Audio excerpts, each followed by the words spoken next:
High guys, म चाहिँ आज विन्ध्यवासिनी टेम्पल पोखरामा है यहाँको चाहिँ एउटा जानकारी दिने गइरहेको छु। यो चाहिँ पोखरा पृथ्वी चोकबाट चाहिँ मात्र 3 किलोमिटरको आसपासमा छ है।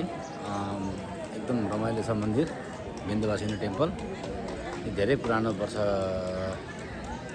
मन्दिर हो। यो शक्तिपीठ मन्दिर पनि हो। अनि यहाँ चाहिँ राधाकृष्ण लक्ष्मीनारायण सीतारामको मन्दिर छ।